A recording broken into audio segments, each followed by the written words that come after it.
Hello everyone, spicy evening snacks recipe பார்க்கலாமா? அதுக்கு காலையில் சுட்ட சப்பாத்தி 4 சப்பாத்தி இருந்துச்சு, அதை எடுத்திருக்கேன். இப்போ ஒரு பவுலில் 1 கப் கடலை மாவு 1 கப் அரிசி மாவு சேர்த்துட்டு ஒரு மிக்சர் ஜாரில் 4 பீஸ் இஞ்சி 2 பச்சை மிளகாய் சேர்த்து நல்லா அரைச்சி இந்த மாவோடு சேர்த்துட்டு அது கூட 1/4 ஸ்பூன் உப்பு, 1 ஸ்பூன் தனி மிளகாய் தூள், 1/4 ஸ்பூன் மஞ்சள் தூள், 1 ஸ்பூன் கரம் மசாலா சேர்த்து நல்லா மிக்ஸ் பண்ணிவிட்டு கொஞ்சம் தண்ணி ஆட் பண்ணி இந்த கன்சிஸ்டன்சிக்கு மிக்ஸ் பண்ணி எடுத்துடலாம்.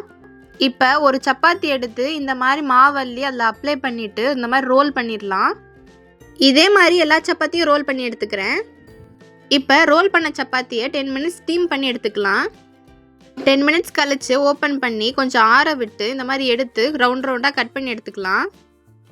எல்லா சப்பாத்தியுமே ரவுண்ட் ரவுண்டாக கட் பண்ணி எடுத்துக்கிறேன். இப்போ ஒரு பாத்திரத்தில் எண்ணெய் ஊற்றி சூடானதும் நம்ம கட் பண்ணி வச்ச சப்பாத்தியை கொஞ்சம் கொஞ்சமாக சேர்த்து நல்லா பொரிச்சு எடுத்துக்கலாம். அவ்வளோதாங்க, crispy and spicy evening snacks ready. வீட்டில் இருக்க பொருளை வச்சு ஈஸியாக இந்த ஸ்நாக்ஸை பண்ணிடலாங்க. நீங்களும் இந்த ரெசிபி உங்கள் வீட்டில் ட்ரை பண்ணிவிட்டு எப்படி இருந்துச்சுன்னு கமெண்ட் செக்ஷனில் சொல்லுங்கள். நான் வேறு ஒரு வீடியோவில் பார்க்குறேன். பாய்.